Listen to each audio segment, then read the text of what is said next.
Hi, everyone. Welcome to Movies with My Mother. I am Lexi. And I'm Mom Lori. And we're having a hell of a time this morning. We are. We are. Is it Monday already? And we watched Willy Wonka and the Chocolate Factory. We did. From 1971. Was rated G. It was 100 minutes long. About an hour 40. Went fast. No. Yeah, an hour 40. Directed by Mel Stewart. Yep. It got 90% on Rotten Tomatoes. Wow. 67% on Metascore. Well, that's Metascore. Low. And 7.8 out of 10 on IMDb. Okay. Interesting. Yeah. Not a bad number, but I would think it would be better. Well, the IMDb numbers are always low, I think. Yes, and they are. Metascore trends low too. Right. I don't understand, but Rotten Tomatoes seems good. I'm happy with that number. Yeah, me too. 90%. That's great. It's one of my favorite movies. So for a movie that is basically timeless. Yes, absolutely. Absolutely. It had a budget of about $3 million. I saw that. And I saw 2 worldwide grosses. IMDb and Wikipedia had different numbers. Okay. IMDb said it only made about $688,000 worldwide. Oh dear. That sounds like a first day number. Which doesn't sound, yeah. And Wikipedia said it had a worldwide gross of about $4 million, which I feel like sounds better. Yes, it does.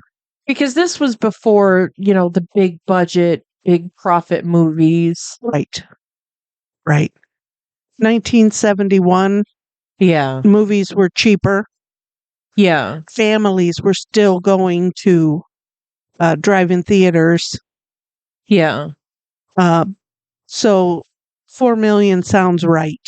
But a $3 million budget in 1971, that's pretty big. Right. That is a lot of money to make only $4 million. To make only $1 million. Yeah. Yeah. Crazy, huh? The basic plot is a poor but hopeful boy seeks one of the 5 coveted golden tickets that will send him on a tour of Willy Wonka's mysterious chocolate factory. Yay. The cast was Gene Wilder. Yes. Jack Albertson. Mm-hmm. Peter Ostrom. Roy Kinnear. Julie Dawn Cole. Leonard Stone. Denise Nickerson. Nora Dodo Denny. Paris Semin. Ursula Wright. Michael Ballner. And Gunter Meisner. Those are the main faces you see the most of. Yes. Yes. The kids and the parents and yeah. Yes. What? I had to clear my throat. Oh, you were looking at me. I thought, what did I miss? Well, what do you have in terms of Mel Stewart and whatnot? Well, again, this is another director without a whole lot of information about him. Oh. I have about a half a page. Oh. So I went with, some other stuff. But what I know about Mel Stewart is he's a producer and a director. Okay. He had 3 children, 2 of which were in our movie, 1 credited, and his daughter was not credited. Her name was Madeline, and she was one of the students in Charlie's room. Oh, okay. And since then, she has become an interior and furniture designer. Fun. And the son, Peter, was credited. But it didn't say what part he played, but he was credited. Okay. Mel directed movies and four movies and TV, including a 1964 Oscar nomination for a Kennedy documentary that was called 4 Days in November. And I believe I recall that, but I'm not real sure. And a 1973 concert uh, called Watt Stacks. It was in Watts. He did movies of the week and TV series, one of which was Ripley's Believe It or Not, and I know you've seen that. Oh, yeah. Lots of documentaries and other made-for-TV productions. That's really the base of the information I got about him. Yeah. And again, I looked at different places, and that's it. I don't get it. Why? But whatever. Our movie was filmed mostly in Munich from August to November of 1970. And it was made from a book by Roald Dahl. And he was credited with the screenplay. But he didn't really write it. We've talked about how screenplays are to be written. And Dahl just put on things like, see this part of the book. And that's not how you do a screenplay. So they brought in David Seltzer, and he goes uncredited, and he rewrote the entire film and made changes that Dahl did not want. So in the end, Dahl walked away from the movie, not wanting to be associated with it. But, he had a very specific idea, and his book was very specific, so he wanted it just like the book. And that's not how movies work, but, he tried. It was released in 1971, and it got generally positive reviews, but it made no money. And, we all know that Sammy Davis Jr. had a huge hit with the Candyman. So that, and, later on I'll talk more about stuff like that. Sammy Davis wanted to be the candy store guy. He wanted to work in the candy store along with a bunch of other people. So, I think that's interesting that they didn't take any of the other more famous. But we'll go on. I'll talk about that when I get there. Okay. And let's see. Oh, I didn't mention that Mel Stewart was also a writer. He wrote a very complete book called Pure Imagination, The Making of Willy Wonka. And he wrote a very long book about how the movie was made, and it had pictures and trivia and interviews and all kinds of stuff, Fun. Yeah, something like we would think a director's cut would be today. Oh. It's not, what I have read. I to the library and got that book. But just what I read and pictures that I saw from the book, it sounds like one of those, like that was a director's cut type thing for us. Okay. Let's see, the development of the movie.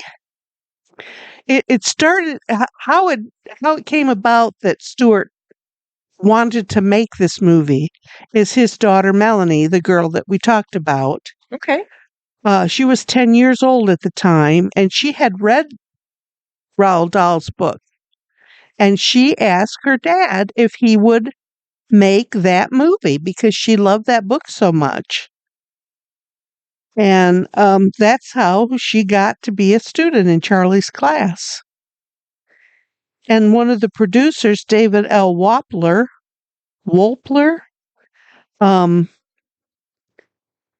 was just very by chance working with the Quaker Oat Company on a marketing campaign. And they were trying to, at the time, they had just bought out a factory that made candy bars. And they were working on a candy bar, and they were trying to develop a vehicle to introduce this new candy. So Wappler convinced the company to buy the rights to the book and finance the movie. What a great idea. That's crazy. Um, Whoever is running social media for Quaker Oats right now is so fucking funny. There was a girl that was going on a work trip and she had this godforsaken dress on and she put a little skirt under it because she felt that the dress itself was a little short. and the she went viral because she's trying this on. It's late at night. You can tell she's tired and she's just ready to just pack her bags and just get everything over with. And she's like, "How does this outfit look?" And she's showing the internet this stupid outfit. Comments is Quaker Oats, and it says the fit is fire. If you ask me, and here, Seen that. You know that girl. It's a whole yes. it's such a dumb dress. Yes. That's I've seen that. Oh, I don't always look at all of the comments, but oh my God. When Quaker Oats chimed in, I was like, that girl should just burn the dress. Just that's your sign. Right. Well, it kind of does look like oatmeal, doesn't it? Yeah. Oh my God, that is funny. So these companies that have, wise ass social media, like I am here for you. Yes, absolutely. Wendy's social media is savage. Like, I don't know who's running this, but they need to be paid $1 billion. I agree. The social media today is unbelievable.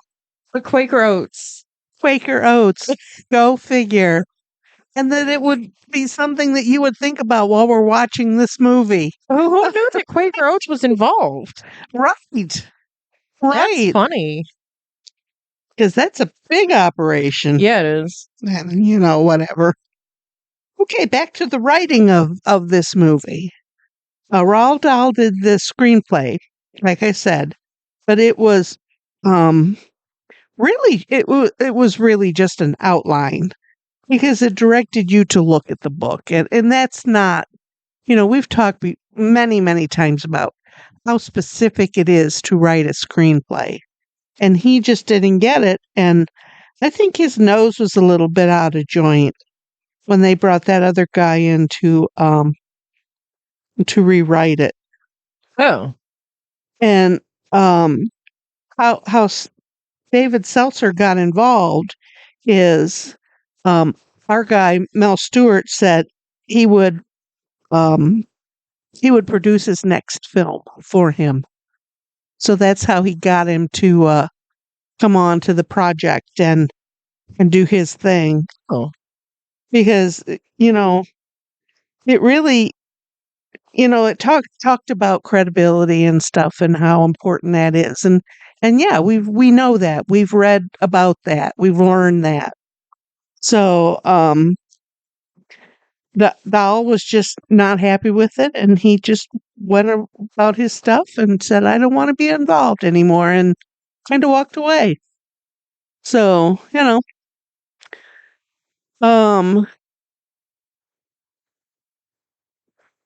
think I've lost my mind again. Let me read what I'm doing. We just read about Roald Dahl walking away. Yeah, and then I turn the page and it's a whole different topic. Okay, so we will go on from there. Okay. The little short humorous scenes that were thrown in with the golden ticket hysteria type stuff. Okay. Was the idea of Robert Kaufman, who is another screenwriter, an American screenwriter. And they thought that would enhance the movie by putting those little, the factory full of people ripping open candy bars, and those little hysterical things. And when Charlie got his ticket and the whole crowd and his ticket was just a waving around, he could have taken that ticket. Yeah, that's what I was thinking. I was like, quit waving it in the air. So, yeah. Um, and also another thing that David Seltzer did was changed some of the characters, making them more important. Like, for instance, Slugworth. In the book, he was just kind of a background character, a a spy, a company spy, and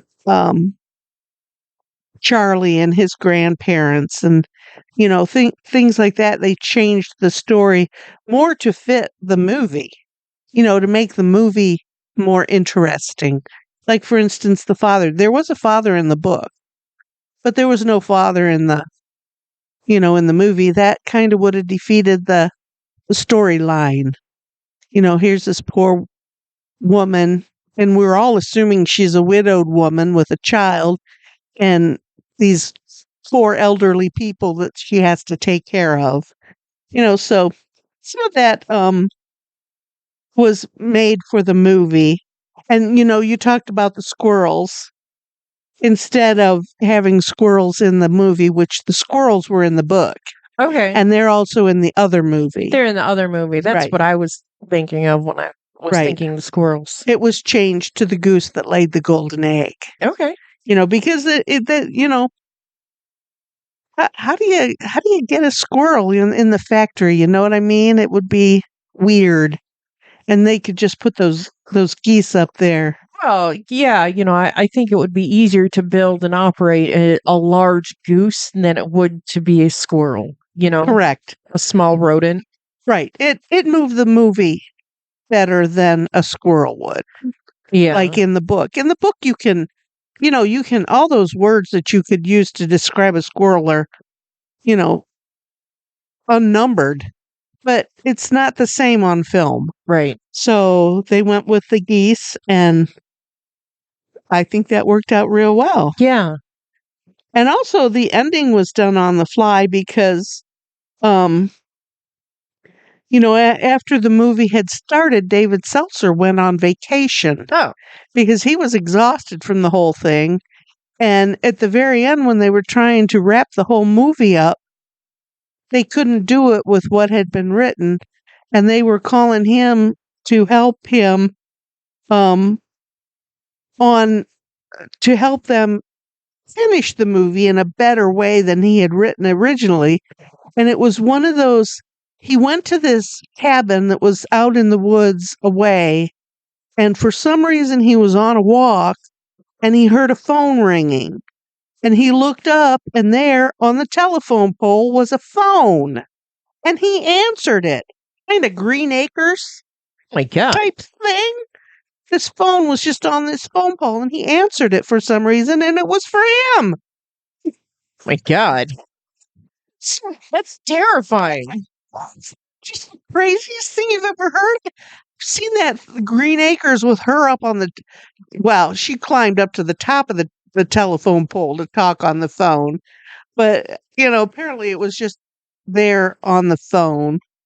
And, so that's how they tracked this man down to this one telephone that was on a pole, and he just happened to be walking by it. Oh my God.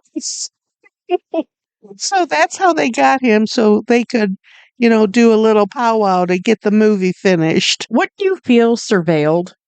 Yes! Well, Like, somebody is watching my every move. They know that I'm going to be at this tree trunk at this moment. if he had not decided to take a walk just then, it would all be different. Wild. But yeah, that's how it was, and whatever. That's crazy. Yeah, but the first thing I thought of was Green Acres, Green Acres style. So yeah, the songwriting was left to Leslie Bricusset. Sure. Bricusse. I should have looked that up, I guess. And Anthony Newley. And Anthony Newley was one of the guys that wanted to be The a candy store owner. Oh. He is a singer. And, I remember him from the 60s and 70s, and he has a nice voice. But he was one of the guys that wanted to be the singer. Leslie did lots and lots of movie stuff, theater stuff, theme music. Oh, She did the music for the movie Goodbye, Mr. Chips and Scrooge, a whole lot more. She did some of the theme songs. She did lots of theme songs. Goldfinger, Oh. You Only Live Twice. James Bond. Yeah, and a whole bunch more. And I think both of those songs were done by Shirley Bassey, were sung by Shirley Bassey. yes, I think that they were. No. Maybe You Only Live Twice was Nancy Sinatra.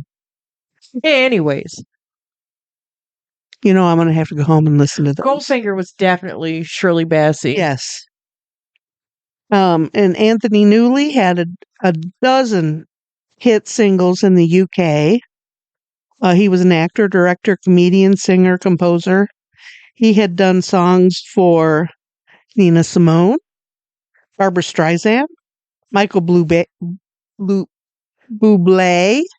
My God, why did I have trouble with that? And Mariah Carey. I mean, to name a few. And from 63 to 70, he was married to Joan Collins. My God. He had several other wives, but for that time, he was married to Joan Collins. Nancy Sinatra did do You Only Live Twice. Okay. All right. And what second one did Shirley Bassey do? Well, look that up.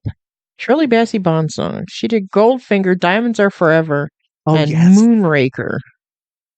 Oh, I don't think I've ever seen Moonraker, so I don't know that one. I don't think I've ever heard the song for Moonraker, but I've heard Diamonds Are Forever. Oh, yes. Yes. Okay. Little Bond trivia for you. Yeah, there you go. We haven't watched any Bond movies. Have they gone into the... I don't think so. I think Bond movies are just Bond movies. Action movies? Action films? Let me go ahead and look. You keep talking because and I'll start looking. They're in a whole class of their own. Okay.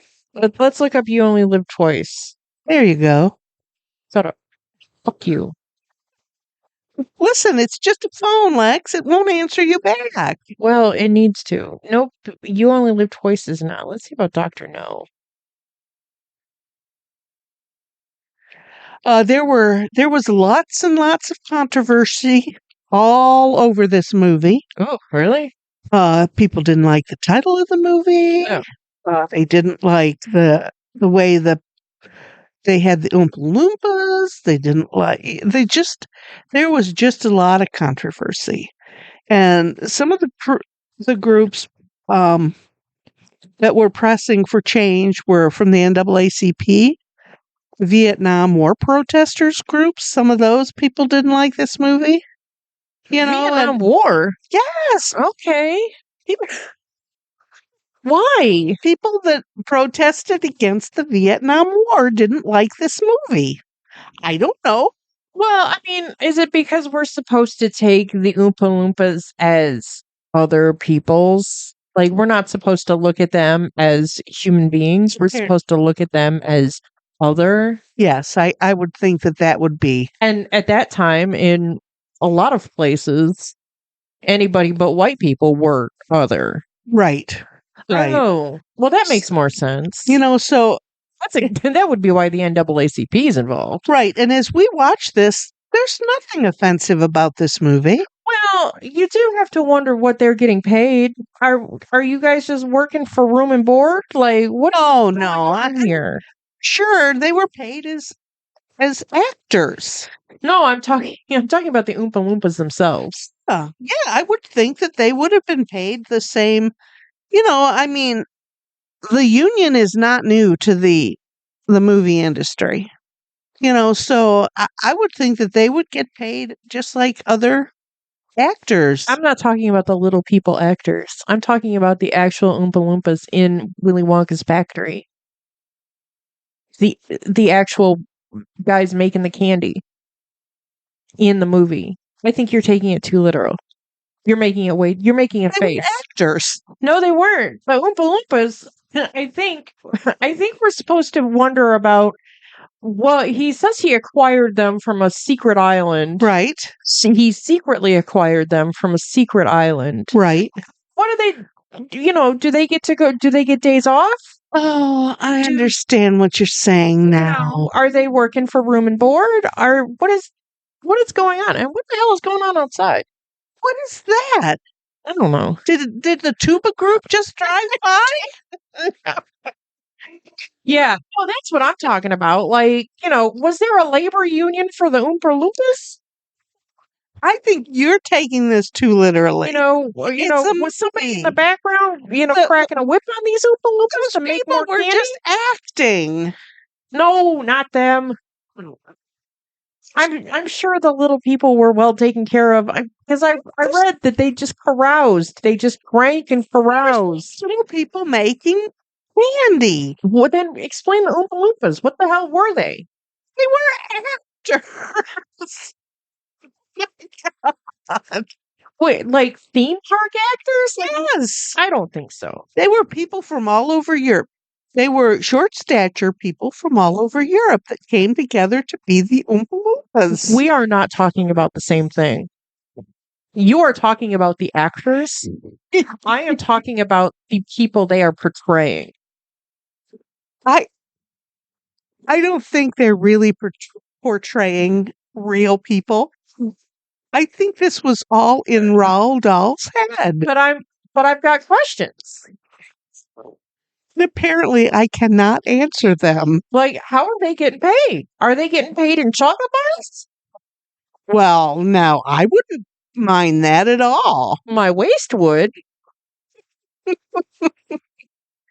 Baby, I don't know. I'm confused. Like, who's taking, do they go home every night? Did they punch a clock?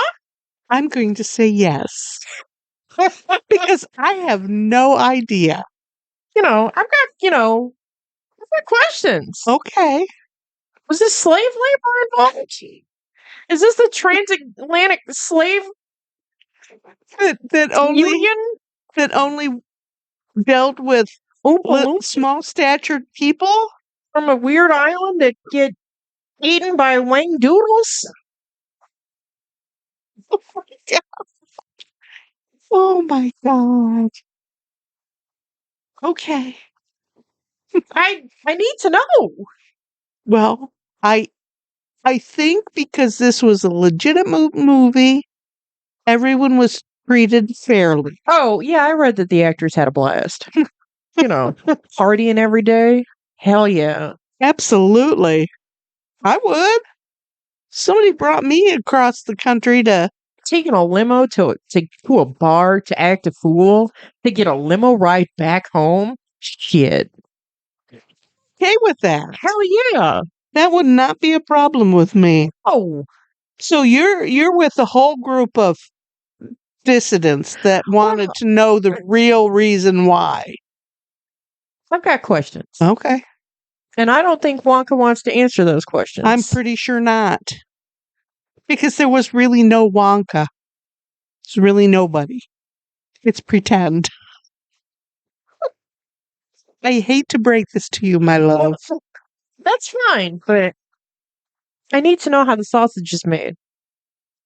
In this case, how the chocolate bar is made. That's an ugly story. Yeah, ugly. Yeah, okay. That really is for a whole nother were the session. Wang Doodles really that big of a threat? I'm sure they were if Gene Wilder said they were. Okay. Because I absolutely believe Gene Wilder. Okay. He does have an honest face. He does. It's the kind eyes. Yes, and we'll get to those eyes in a minute. Okay. What's that hair? Oh my God. That hair. What was with that hair? He had fabulous hair. I don't care what anybody says. It was everywhere. It was everywhere. Okay, here we go. Here's some Gene Wilder stuff. Okay. He was very specific on the costume that he wanted. He wanted those pants to be just sew, and the color of the coat and hat also had to be exactly what he wanted. And I think he looked fantastic. Oh, the velvet on the hat, the velvet of that waistcoat. Yeah, Oh my God. I- And the hat matched the shoes perfectly. absolutely. Men should look that good all the time. All the time. Yeah. So he was very specific because that's not how he went into the movie. It wasn't that dramatic. His outfit was not that dramatic, and he wanted it to be the way he wanted it to look. He wanted everybody to know he was Willy Wonka. Yeah. And that's how the clothes came about. So, yay for him. Yeah. And he was the king of the Oompa Loompas. That's why his coat was purple. Yep. Because purple is the color of royalty. Absolutely. King of the Oompa Loompas. Yep. What kind of contract were they working under?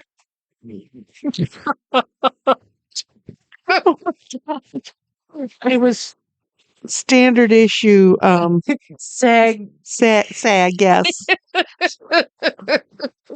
What's that, Scale? They work for Scale. Yes. I said that already. Okay, there was a wide range of dudes that were thought to be perfect for Willy Wonka. All 6 of the guys from Monty Python. They thought any one of those guys would be perfect. Oh. Yeah. There was another guy called Spike Milligan. Oh. He was an English comedian, and he was very much associated with the Python guys. Okay. So that's why he was considered. Peter Sellers. Oh, uh-huh. Joel Grey. Oh, wow. With Joel Grey. I can say that would too. that have been? And even Fred Astaire wanted to do it. But at the time, he was 72 years old and not quite. I think Fred Astaire would have done a great job also, but it would have been a whole different movie. Yeah.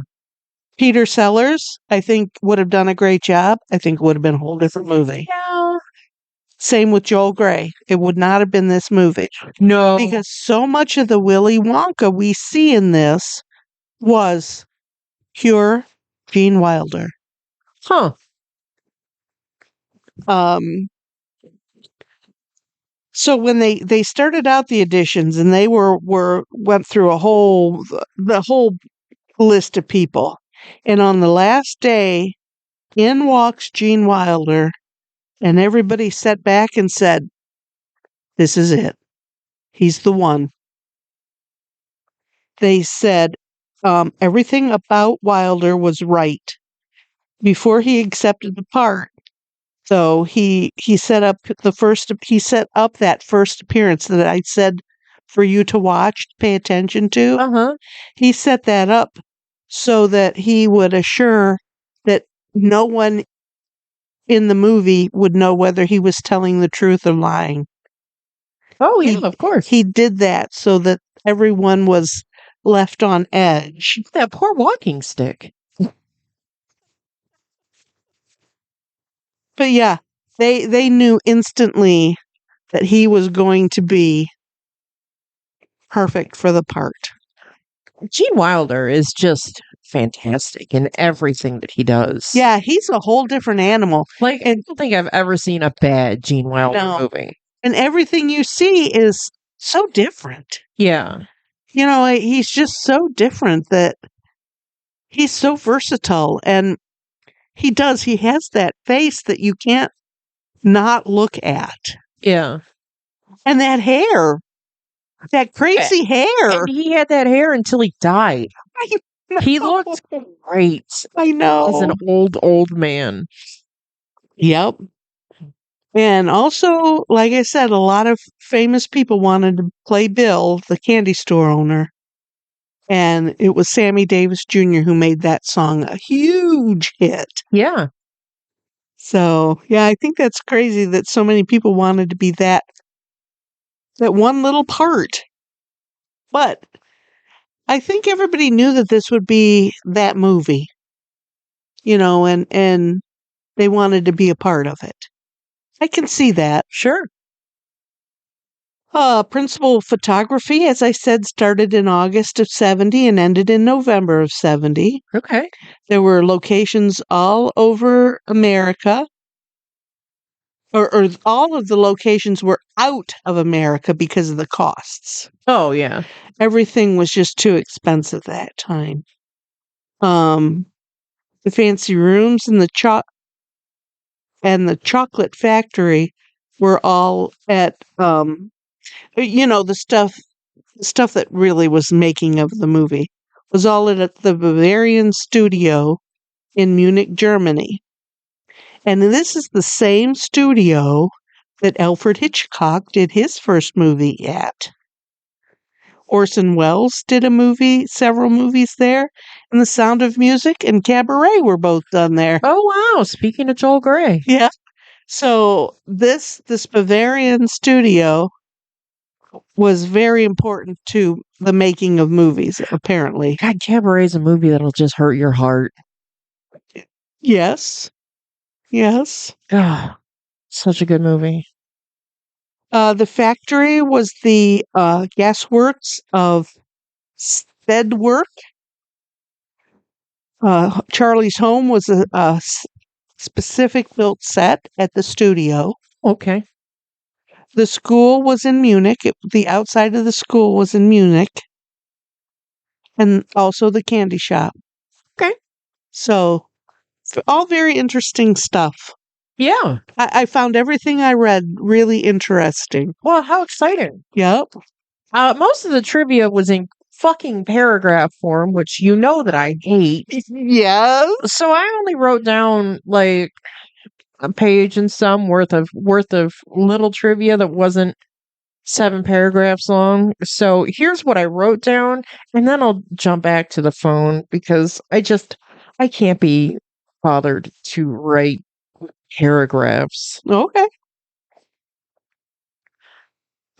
Denise Nickerson didn't want to do the nose picking bit. Ew, yeah, that's awful.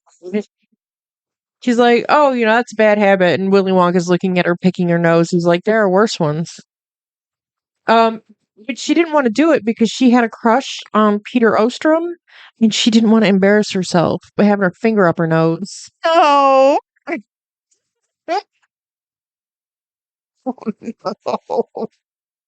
I told you that the actor who played Grandpa George, Ernest Ziegler, was nearly blind from poison gas in World War I. So he was instructed to look for a red light to guide him where his character was meant to be looking in a specific direction. And you can actually kind of see the red light flashing in the reflection of his glass. I did when his giant Coke bottle glasses. When you told me that, I thought, well, there's a red shadow in his one lens. That's what it is. Yeah. Would have never noticed it if you hadn't have mentioned it. But yeah, you can see it. Oh, only one of the Oompa Loompas was female? Yes, I did. I had read that. We talked about it being shot in Germany, but producers had to go outside Germany to recruit enough little people to play the Oompa Loompas. Yes. And many of the Oompa Loompas didn't speak English or know enough English to sing along with the songs. So you can tell when they're doing their little song breaks that only a few of them have any idea what they're saying. If they're even mouthing the right words at all. Yep. Yes. And the song that Wonka sings on the boat ride, "There's No Earthly Way of Knowing," are the only song lyrics taken directly from Roald Dahl's book. All the other songs were written for the film. Yep. Which I thought was really cool. And the last bit of trivia that I wrote down, and this is just a sweet thing that I think that everybody that is in a movie like this should carry out. When Gene Wilder passed away in 2016, Peter Ostrom, who played Charlie, changed his social media profile to say, former child actor, veterinarian, and inherited a chocolate factory on August 29th, 2016, the day that Gene Wilder passed. And that's just so sweet. Yeah. What, to be remembered like that. What a compliment. Yes. We should all be remembered like that. Oh my gosh, yes. And I have a little bit of information too. The book that Roald Dahl wrote was because when he was a young kid in school, there was a Cadbury factory near his home in his town. Oh no. And they brought candy to the school all the time for the kids to try and then critique. Oh my God. So this movie came out of something that happened to him when he was in grade school. Could you even imagine? I can't. Yeah, but hello. I'm volunteering. Oh. Yes, I'll be your guinea pig. Yeah, absolutely. Force me, please. We already talked about that. Oh, we didn't. We talked about this during the movie, but not now. The chocolate river was made from 150,000 gallons of water, real chocolate, and cream. Yes. Filmmakers had to change the formula for the chocolate river because originally the concoction they were using turned blood red because of the cream. The mixture began to spoil, and by the end of filming, it smelled terrible. Oh. Michael Ballner, who played Augustus Gloop, later described it as dirty, stinky water. Yeah. Yeah. Yeah. Gene Wilder's acting during the boat ride sequence was so convincing that it frightened some of the other actors and actresses, including Denise Nickerson, who played Violet. They thought that Wilder was going mad from being in the tunnel, which they were in that tunnel for a really long time. Right. And because Gene Wilder had said to the directors and other people that a lot of this stuff needs to stay secret until it happens. So we get real reactions. Yeah. Yeah. Yeah. In the DVD commentary, Peter Ostrom mentions that toward the end of the shoot, with him being the only kid left, he and Gene Wilder often ate lunch together, and fittingly, they finished those lunches by sharing a chocolate bar for dessert as they walked back to set. Nice. That's a sweet little tidbit. Yes. The Wonkatania, the boat, was on a track in the Chocolate River, but the actor playing the Oompa Loompa at the helm thought he was steering it. For believability, Mel Stewart, the director, didn't tell him the truth. Yep. Yep. Oh, nice. Julie Dawn Cole, who played Veruca Salt, was among the actors fooled by the scene where Willy Wonka limps out of the factory to greet the ticket winners. She mentions in the DVD commentary that she thought that Gene Wilder had injured his leg for real and that filming would have to be temporarily halted. Her reaction, along with the rest of the audience, is genuine. Yep. Yep. In our book, Charlie and the Chocolate Factory is very often among the top-rated books in the children's book section. When asked on his thoughts on Charlie and the Chocolate Factory, the movie Tim Burton made in 2005, Gene Wilder stated that he enjoyed Johnny Depp's performance, which he played Johnny Depp in a Tim Burton movie, so, whatever, take that with however you want to take it. Right. But disliked the film as a whole and said he was not a fan of Tim Burton as a director and said he was generally insulted when his films were remade, despite the Tim Burton film being an adaptation of the book and not a remake. Interesting. Oh, wow. That's certainly telling, isn't it? Listen, some people's work isn't for everybody. Right. And I completely understand that. I am so fucking sick of Johnny Depp and Tim Burton collaborations. I'm so sick of them. Okay. Yeah, it's time to move on. every goddamn movie, he gets weirder and weirder, and it's just like, bro, you're weird enough. Like, you need to calm down. Play a normal guy for once. Right. He's got all that permanent makeup on. He can't. Listen, they got makeup that can cover tattoos. They can cover his fucking eyeliner. Okay. In 2012, Charlie and the Golden Ticket were commemorated on a stamp for the Royal Mail. Oh, Well, that was wonderful. In 2014, okay, the movie was inducted into the National Film Registry. cool. Yeah. During the Wonkamobile scene, the foam used to spurt out was compiled from basic fire extinguishers.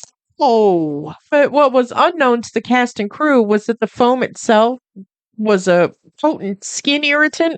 So after shooting the scene, the actors and actresses were left in considerable discomfort when their skin puffed up and required several days to receive medical treatment and recovery. my gosh. Why did they think that would be okay? Well, we need foam that looks good, and whipping cream can only do so much, and beer foam can only be done, a certain way, and what better foam? What foam looks better than a fire extinguisher foam? You are correct in that. My goodness. 1970 was a different time, OSHA. Yeah. The opening credit sequence was filmed at a Toblerone chocolate factory in Switzerland. Yep. Nice. Roald Dahl was reportedly so angry with the treatment of his book that he refused permission for the book sequel, Charlie and the Great Glass Elevator, to be filmed. Yes, I read that too. But yeah, he was mad that they changed the whole story. Yeah. And that's why he walked away. So yeah, I understand. I get it.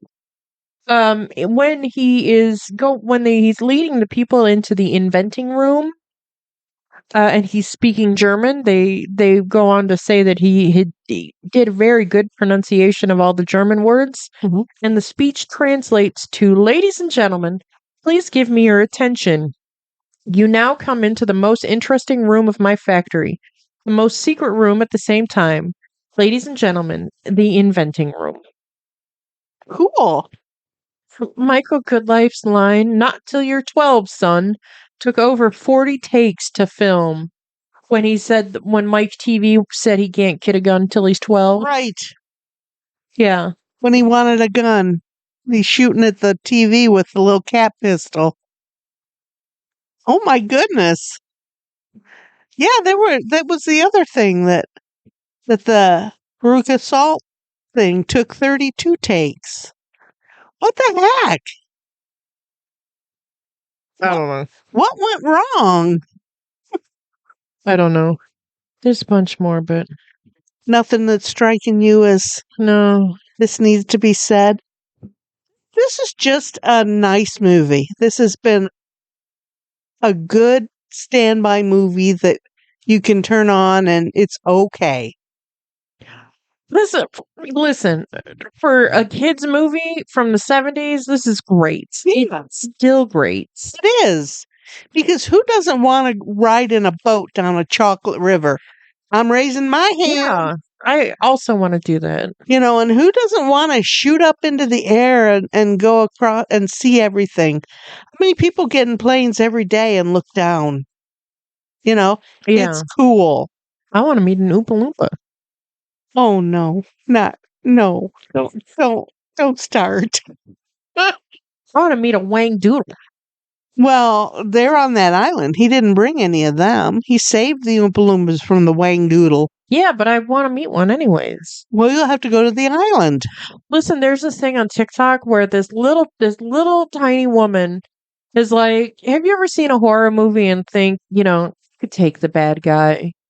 She thinks she could take one of the coldest, like, movie bad guys ever.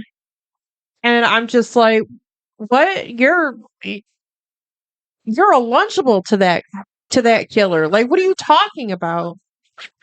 I think I could take a Wang Doodle.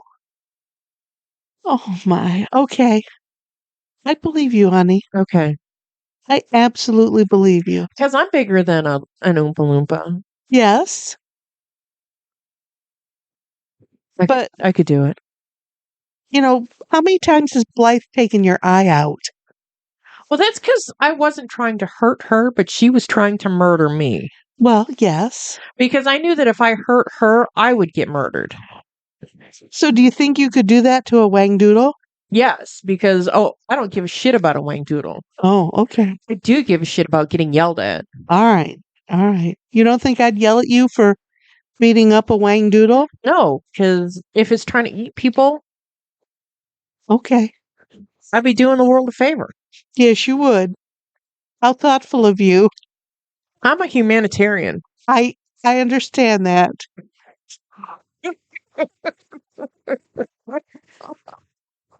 Boy. All right. Well, let's talk about our cabbage water. It was yeah. delicious. Yeah, I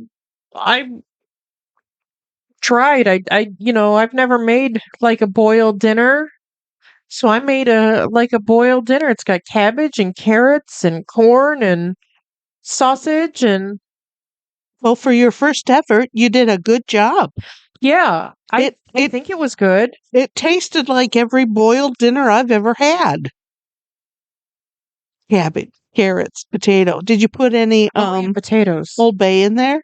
I did not. I barely seasoned it at all. Really? Yeah. Oh, because it tasted like it was perfectly seasoned. Yeah. I used that fancy broth. I got chicken flavored bone broth. Bone broth. So all I put in it was salt and pepper. Okay. And I was like, well, I'll taste it when it's done and see if I need anything.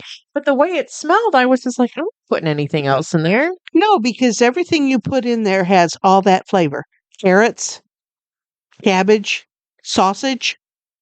That sausage you put in there has all that flavor inside it. Yeah. That comes out in the water in the broth.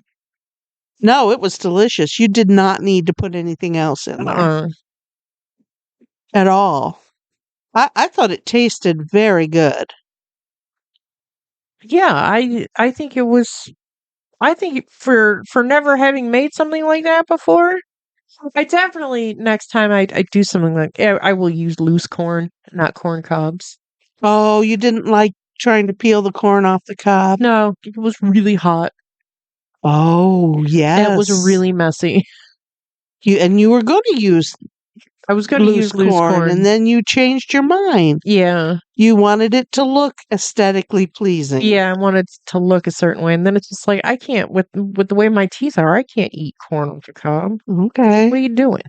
Well, when it's cool, before you reheat it again, take the corn off the cob that's left. Yeah. While it's not hot. But I didn't eat corn. My tummy was not right this morning, so I tried to stay away from the corn. Corn's real hard to digest, so I thought I'd lay back a little bit. Bang, it was delicious.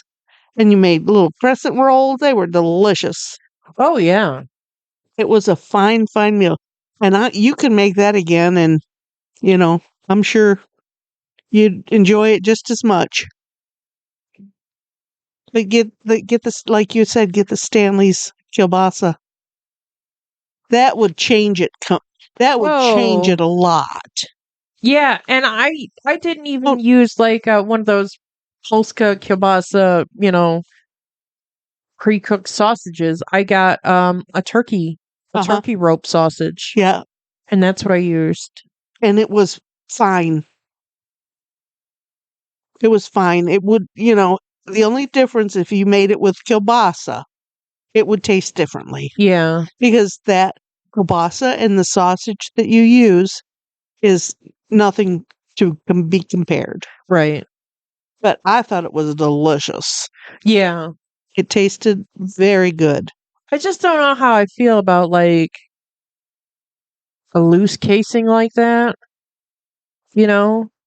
Like, would I have to cook the Stanleys before I put it in something like this? No, because it would be, Because I don't want.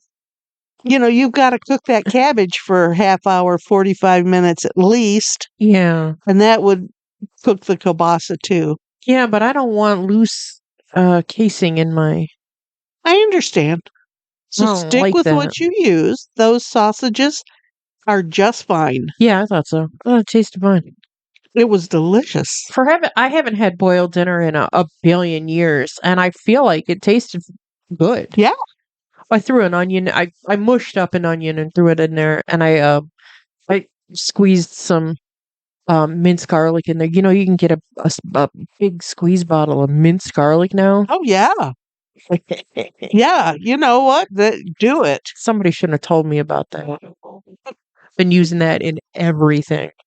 Garlic is fine and I use it often, but it goes to waste so badly. You know what? Where that squeeze tube does not. No. And you use it and it's done. And just like everybody, oh, garlic. Forget that. It's garlic in a bottle. It's fine. Yeah. It is fine. So you do it. Yeah. Do it up. Yeah, because now you can get squeezing of ginger and any kind of seasoning. Lemon. I saw lemon the other day and I was just like, why would you need something different than lemon? This. Oh, how would it be? Was it thick? Yeah, it was like a paste. So I would think for something where you need more of the zest instead of the juice. Oh, I'm with you now. I'm with you. That's what I took it as. I didn't pick it up and look at it, but above the fresh herbs at the grocery store in the door with the fresh herbs. Yep. There's a line of I'll have to look. Squeezable herbs. Well, I don't know what I'm talking about. I have dried lemon juice at my house in a little Ziploc bag. Why? So why wouldn't they? Because I have some recipes that want you to put dried lemon juice in it. Weird. Okay. Yeah, it's just the acidic stuff, anyway, but Yeah. it's delicious. So why wouldn't they have squeezy lemon? Of course. Yeah. I have to look at that. I think I might need some of that. Yeah. I don't know why, but I might. If I was doing a shop, I would have bought some. I was specifically shopping for this meal. Yes. Yes. And I was just like, I'm not going crazy. I barely bought anything that was on my list anyways, so we're lucky we had a whole meal. Oh, okay. Well, it was delicious, and I appreciate you cooking it. And it tasted delicious. You're gonna take some home. Of course I will. A good amount left. I think Justin will even like it. Oh yeah. It's just that kind of food. It's just food. He's like, you're eating cabbage? And I'm like, this is like one of the only times I want to eat cabbage. Like, yeah. Cabbage is not normally one of the things that I eat. No, corned beef and cabbage, and this would be it for you, wouldn't it? But I think that this is something like this is more of my speed because I cut the cabbage up into like strips. Oh, okay. I didn't put like whole leaves in. Okay. Yeah, you did cut it up pretty fine. You don't have to. When you make a boiled dinner like that, you really only kind of have to quarter the cabbage. The recipe I saw said to cut it up, and so I followed the recipe. And it's fine. Yeah. And you can make that again the same way, and it'll be fine. Yeah. You did a good job. I think so. I know so. I think it was good. It was. It was perfect for our movie. Yeah. Talk about peasant food. That's it. Yeah. But goddamn, price of groceries. This isn't a poverty meal. This is a rich people meal. You know how much money I spent? Yes. Well, cabbage is kind of not in season anymore. It's kind of the end of it. So that was more expensive. And sausage. That's crazy anymore. Yeah. I don't know. I mean, that little bag of potatoes was like $5. yes, And it was just a little bag of potatoes. right? Probably less than a pound. Probably. I hear you, baby. I don't see where grocery prices are coming down at all. Or not. At all. I thought this was a day one thing. We're 10 months in. Yeah. Yeah. When one little old lady goes to the grocery store and spends $100, that's too much. And that's not even for a month worth of food. Oh. That's really only for 2 weeks. That's too much. But, that's a whole nother conversation, and we don't need to do that today. Yeah. Want to do our deaths? Yeah. We have a few. Let's see. Brett James, at 57, he was a songwriter. He died in that plane crash the other day. Oh dear. He wrote the song Jesus Take the Wheel. Well, okay. Rick Davies at 81. He was with Supertramp. Okay. He died from blood cancer and multiple melanoma. Oh my God. God, he didn't stand a chance. Holy cow. Neil Summers at 81. He died, it said natural causes. He was 81 for crying out loud. Yeah. We know him from lots of stuff. Dick Tracy, RoboCop, Shawshank Redemption. He was a stuntman and an actor. Okay. Holly Holiday at 88, actress. Best known for as Flo on Alice. Yeah. Jeffrey. Now this is one when I told Lex this guy, she goes, who's that? Oh boy. Okay, here we But go. this is some of me and my crazy TV people. Jeffrey Muldrum at 66. He was an anthropologist. He died of brain cancer, and I know him from Bigfoot research shows that I watch. Okay. He was an anthropologist. Of course he would study Bigfoot. Sure. Bobby Hart at 86. He was a songwriter. He did lots of music that everybody knows. Last Train to Clarksville for the Monkees. He did a lot of Monkees stuff. Songwriter. We know who he is. Lots of songs. Yeah. And this was a big one. This guy I thought would never die, Robert Redford. Oh my God. He was there. And he was only 89. But 89, he held in there. Yep. Actor, director, businessman. He started the Sundance Film Festivals. Yeah. We often talk about that. That's where he died. He died at his home in Utah. In Sundance, yes. Yes. He started in Broadway in 1959. My God. And then he started in films in 1963. And in around that time, not long after that, he started in TV. So he's done everything. Yeah. And he's one of those men that got better looking as he got older. Yes. Yes. Like, he didn't look old until he looked old. Right. Right. And it's really only been the last few years that you look at him, think, wow. Yeah. Wow. Yeah. Paula Shaw at 84, actress in TV and movies. It just said after a long illness. She was in X-Files, Three's Company, lots of stuff.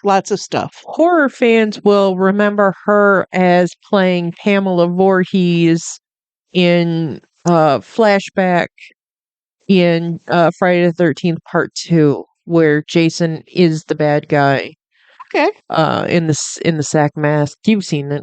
Yes. I read as soon as you said that name, I thought, I know that name. Yeah. I didn't. I don't know why they didn't get Betsy Palmer to do it. I don't know if she had passed in that time or what. But yeah, they didn't get Betsy Palmer back, and that's who they did. to play Mrs. Voorhees. Yeah, so this time there was a lot of quite old people. Yeah. Although 66 and 57 are not old at all. That's not old enough. But you can't, if it's the pilot's time, you're done for too, so. Yeah, that sucks. Yeah. Yeah. Especially a small plane crash, just a few people. So yeah, that's what we got for dead people this time. There's others, but we chose not to discuss it. Yeah. Yeah. If you want to know where I live, just ask me. Yeah, absolutely. I'll tell you. I'll invite you over. Don't come to my front door because I never answer it. No. Or no, come to my front door. Come on to my front door. Talk to Big Daddy, and Big Daddy doesn't want company. He does not want company. He will make it weird. Okay. He'll just go away. Just don't come here. Yeah.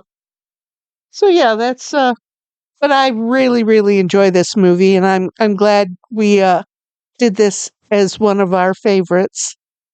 It's always fun to look at the past and things that it was, like the last one we watched, when we watched Dude, Where's My Car, the one I chose. I don't remember that part. I don't remember that part. I remembered everything in this movie except that one little part. And, it's just a sweet movie.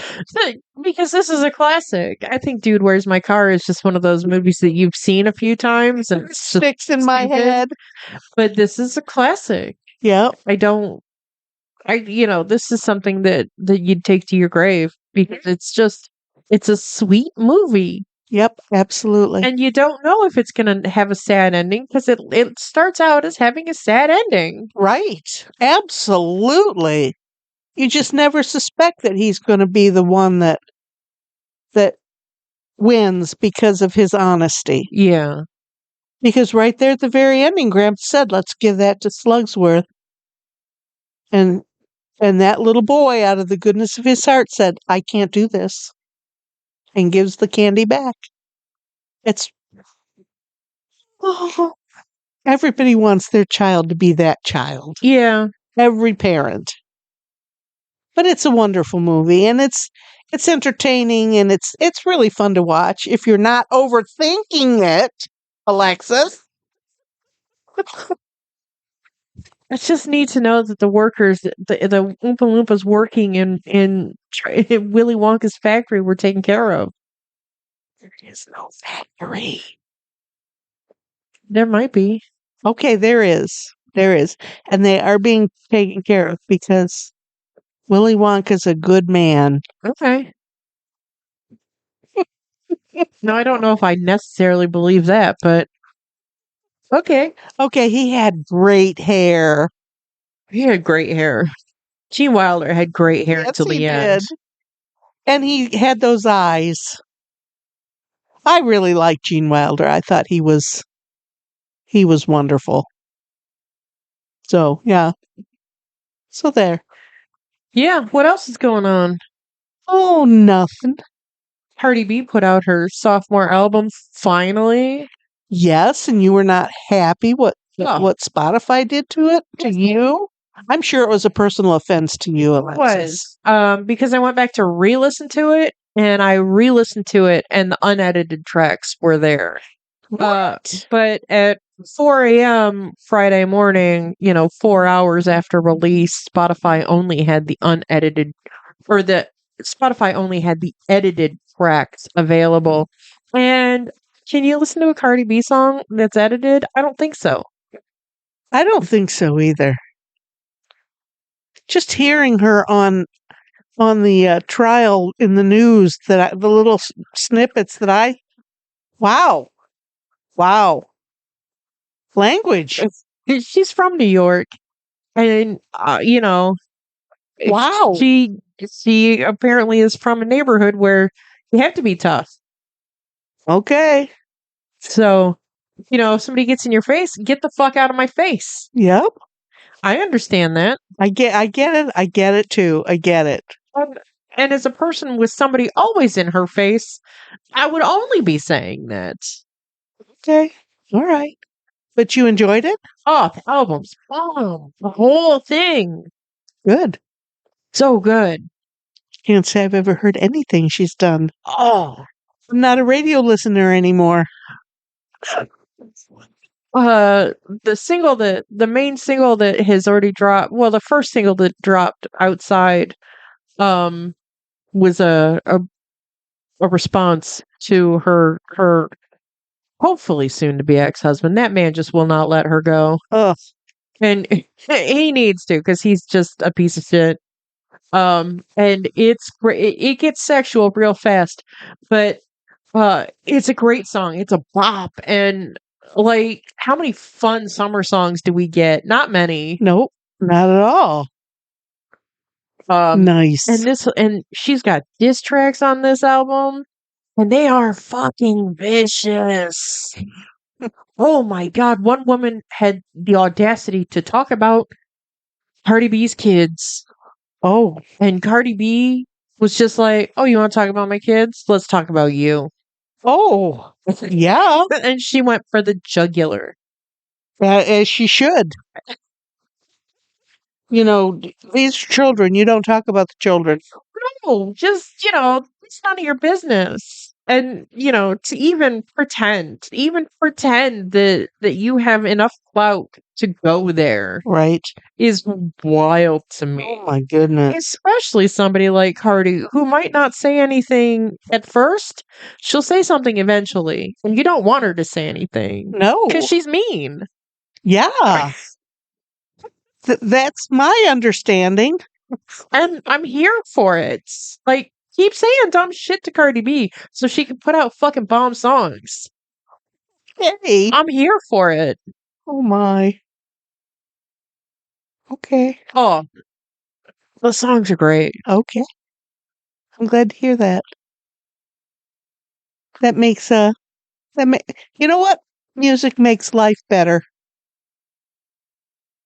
And I'm not like a huge Cardi B fan, but like the whole album is good.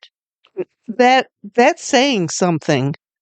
Because even the Beatles didn't put out albums that were all good. No, and how many records are there in the world that you can put on track 1 and listen for 20 plus tracks? Not that many. All the way through and be happy. Yeah, not that many. This is one of those records. Oh wow. Okay. The songs great. That's saying a lot. Even the songs that weren't as great as the other songs. Wow. Okay. So go out and listen to Cardi's record. It's great. Okay. Even if you're not a rap fan. Become a rap fan and listen to this record. It's great. Okay. She's pretty enough. She is really pretty. It's too bad that she got entangled with some dumbass man. Well, listen, aren't they all? Ugh. First of all. Yes. But she should have known from the beginning when her star took off and his didn't. Oh. That this was going to be a problem. Yeah.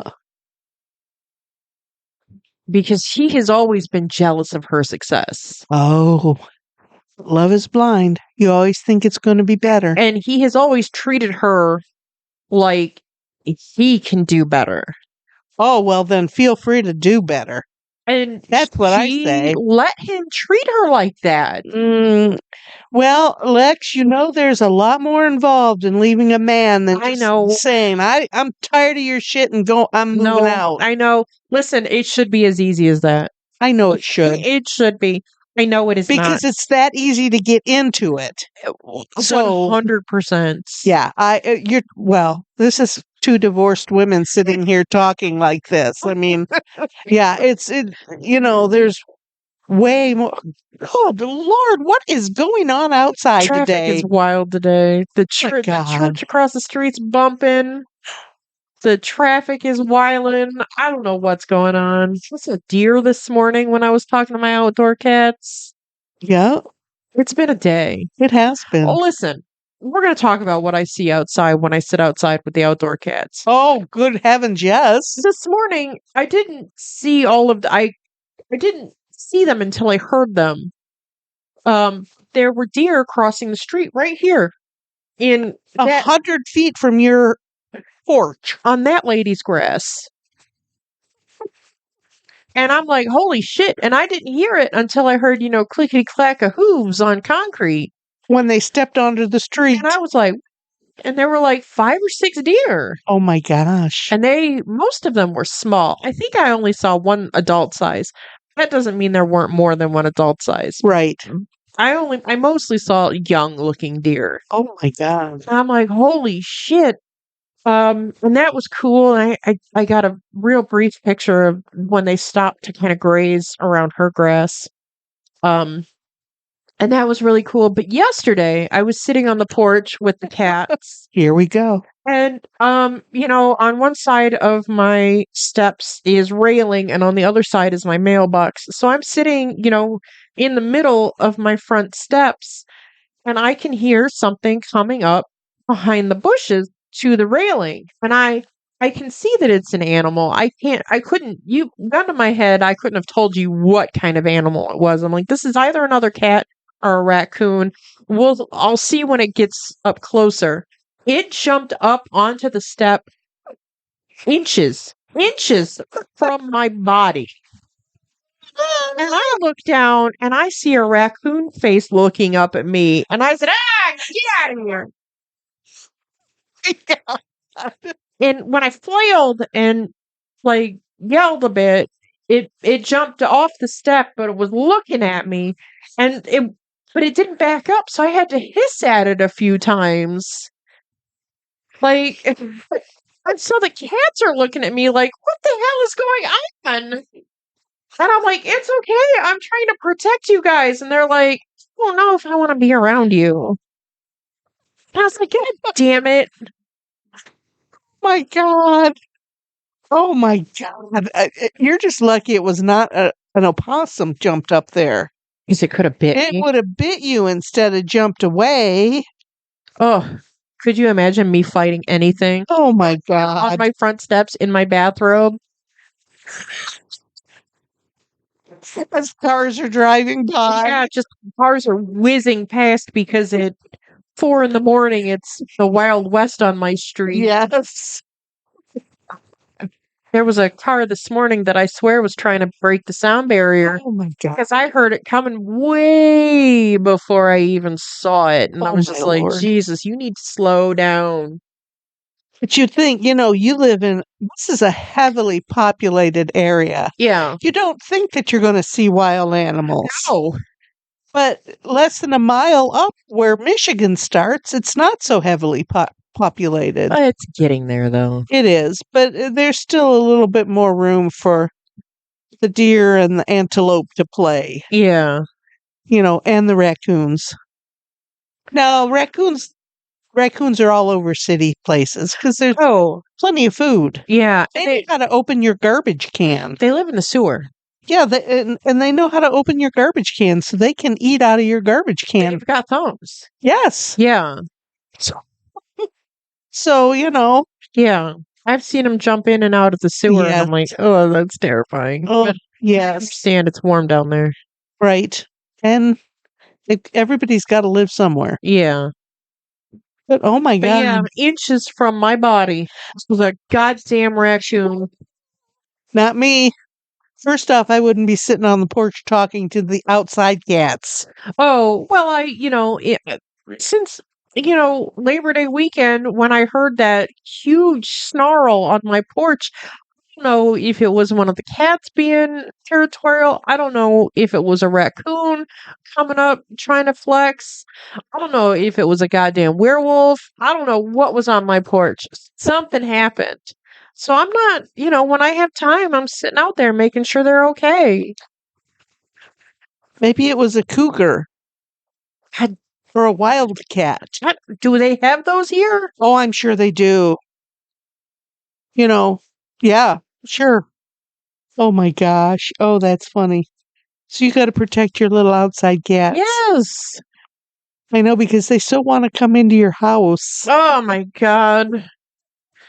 Creamsicle still tries to like get real close to the door. I'm like, baby, you can't come in. And Creepo's been real skittish around me. I was hoping to get some more rubs, but Oh, he's been real skittish. So okay. I'm hoping to, Get back in his good graces. yeah, because it was nice giving him some little rubs. Yeah. That's what you need, more cats. 3 is not enough. Listen, plus the 4 or 5 that I'm feeding at work most mornings. Right? And the 2 that live around here somewhere that come on your porch. Yeah. Right? You need more. Ugh. No, Tallulah is moody enough for all of us. Oh my. Why is she so pretty though? She is. She is a beautiful cat. She's a giant asshole. But she's a beautiful cat. She's so petite and pretty, and she looks like the perfect little cat. And when she wants to be cuddly, she's so cuddly. And then she turns on a dime, On a dime. and all hell breaks loose. Ah, Yikes. she's got the boys screaming. I'm screaming. She's screaming. Dad hears it all. Dad's screaming. It's melee. Wild. Yep. Yep. Such things. So what are we doing for our next movie? Well, we have a little bit of room to play. I have several movies left, and you Yep. have, Just the one. nope, you have 2 movies left. Yep. I do have 2. So, what do we want to do? Do I want to do like a futuristic movie that's got like some car racing in it, or do I want to do a movie that's steampunky with steampunky cars? And then you do Chitty Chitty Bang Bang? Thought we were going to do steampunky and then follow that up with chitty chitty bang bang. We can do that. Or, we could do, I can do totally unhinged 80s, and then you can do Wedding Singer. Oh my. So, we've got options. We've got options. But what would you rather do? Baby, it doesn't matter to me. Well, I just watched League of Extraordinary Gentlemen recently. And it's still terrible. I love it so much. It's a terrible movie. But if you've watched it recently, we can push that back a little. No, the car in it, the vehicles in this movie are so cool. There's a boat shaped like a scimitar. Oh my goodness. And then we go to the chitty chitty bang bang car. Yeah.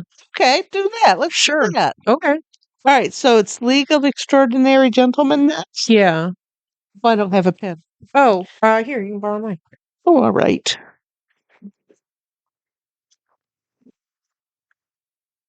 Oh, it's even clicked out.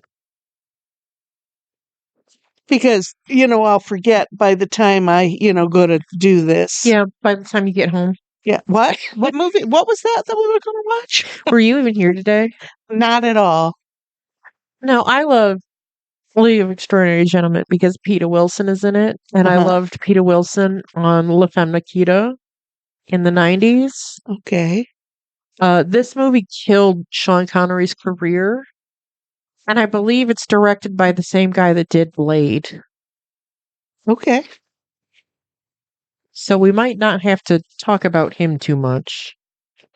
Or when did we do Blade? How long ago was that? Because remember when we first started this, we weren't really talking about really in-depth stuff about the directors and the writers and things. I don't know. Let me see. I'll look in my books. Captain Kronos. Blue Velvet when David Lynch died. Best in Show. So I think we did played maybe sometime last year. When did we start doing this more in-depth stuff? Last year. Okay. I'll look and see. You never know. Hell, I can't remember yesterday.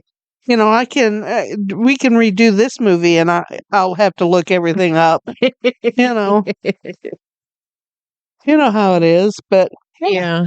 hey, that sounds fun. That'll be our 94? 90. This will be hold on, I'll tell you. If I can get my mouse back. It will be that will be where's my desktop? Can I look at my desktop? No, you're recording. It won't let you go back. Yeah, that'll be episode number 94 because this is episode 93. Unbelievable. Isn't that wild? Yep.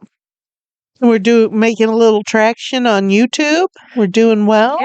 Yeah, we got Welcome all you new folks. We're glad you're listening. yeah. We hope you made it this far. Yeah. Yeah. Yeah. But I think that's why they listen to us. We're two crazy people that just talk. Yeah. Just scream into the void. That is exactly what we are doing because, we are. We are that people. Yep. Right. Well, I think we had a good time talking about Willy Wonka. Yes, I think we did. Go find this, dig it out of your collection. It's currently showing on Netflix. I didn't see if it was anywhere else, but go find this. It's a nice watch. It's just over an hour and a half long. You've got that time. Yeah. You got kids, they'll like it. Yeah. Who doesn't like a movie about chocolate? Nobody I know. So yeah, watch it. It's fun. Yeah. It really is fun. And then go look at our TikTok where we're ridiculous. I put blue eyeshadow all over my face. And I had an egg on my head. We looked ridiculous. We did. We have a blast. So come on and join us. Yeah.